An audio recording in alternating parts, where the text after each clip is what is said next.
E aí eu quero abrir um parênteses, porque, por exemplo, que nem eu falei a respeito de CDB, né? Eu tenho CDB lá com liquidez diária, que eu coloco lá, Sim, um determinado valor. Isso, como eu trabalho agora comprando e vendendo veículos, eu tenho lá para um capital de giro. Legal, legal. e precisa ser também. Eu necessariamente eu deixo com liquidez diária.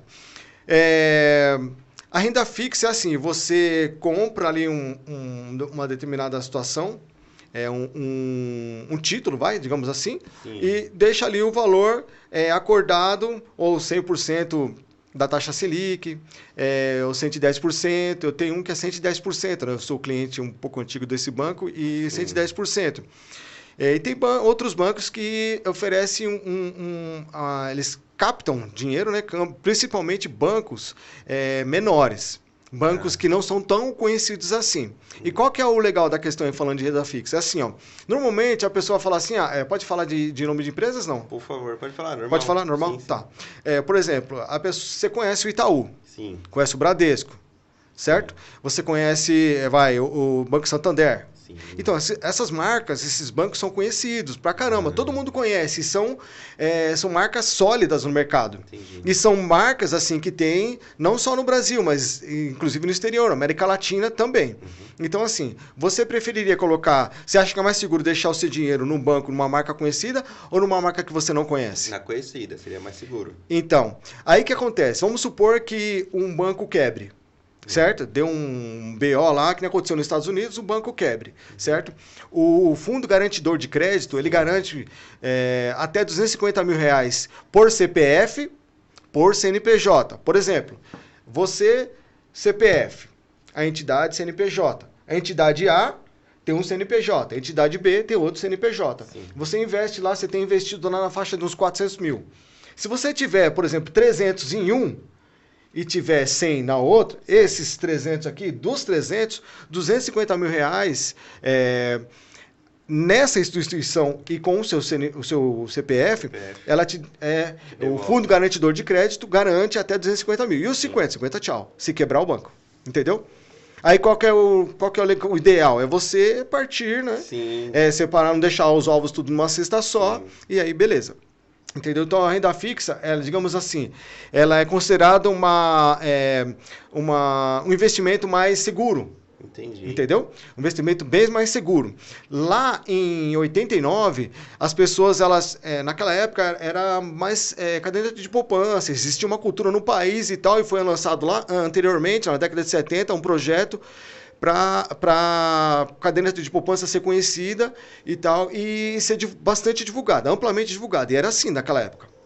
Era juros assim absurdos. Dá uns 3 tapas nesse microfone. Era juros absurdos e tal. Mas é o investimento que se tinha mais fácil. Beleza? Certo. Beleza.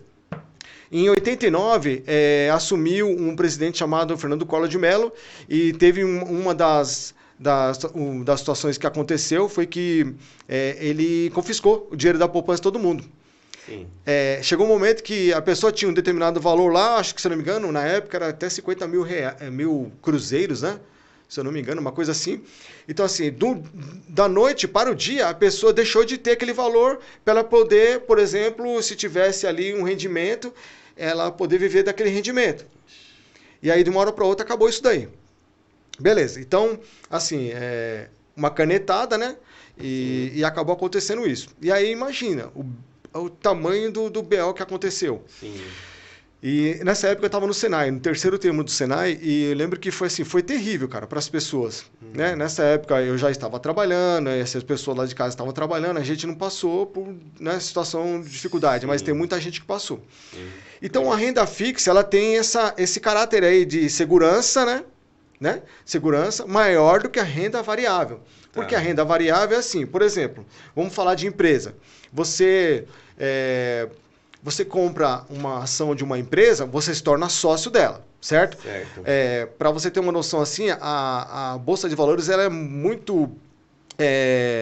qualquer pessoa tem acesso, né? Eu me fugiu a Ah, palavra. Qualquer pessoa tem acesso à Bolsa de Valores, a comprar uma empresa através da Bolsa de Valores, né? entendi. Então, por exemplo, tem uma empresa chamada Klabin. Eu estava até dando uma olhada, cara, a Klabin ela tem mais de 100 anos de de idade, digamos assim, Sim. de fundação, entendeu? Uhum. Ela tem mais de 100 anos. E, assim, ela é tão fácil você comprar uma empresa, ou qualquer pessoa tem acesso a isso, me fugiu a palavra, né? Qualquer pessoa tem acesso, é tão fácil isso que em torno de R$4, está R$4,20, mais ou menos, uma ação. Então você se torna sócio de uma empresa que é centenária por R$4 e pouco. Certo. Entendeu? Então, porém, assim, eu já cheguei a pegar a Klabin em torno de R$2. Entendeu? Mas também ela já bateu lá para cima, já subiu. Oh, que legal. Entendeu? Então, assim, a renda é variável. Então, o preço do papel nesse momento é R$4,20. Sim. Mas vamos pensar assim, você tem um carro que ele custa, R$120 mil. E é um equipamento e tal, top, né? Porque nessa faixa de preço é um equipamento muito bom. Então, assim, tá lá o equipamento todo, tem todo um conforto, é automático, tudo aquilo lá. Então, qual que é o preço? O preço é R$120 mil.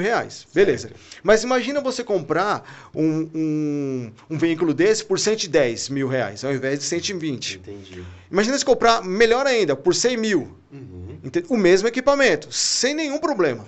Certo. O mesmo equipamento. Então, assim, existe essa variação. E o fundo imobiliário, na bolsa, ele, digamos assim, se tivesse uma senoide, né, seria assim, mais ou menos.